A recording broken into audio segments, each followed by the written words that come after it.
Pangarap ko lang noon na magkaroon ng ganitong bahay. Pero ito na nga. Ako na rin pala ang gumanap dyan bilang isang welder.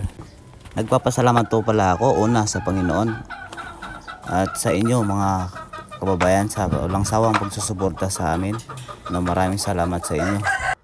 Pag-atyaga, no, mga kababayan. Huwag ka lang magsasawa, no. Kailangan ng tiyaga para makamit mo ang iyong mga pangarap. So kung saan naabot ang video na to, paki-share po, like and share para magbigay po ito ng inspiration sa mga baguhan pang vlogger. Maraming salamat po. God bless.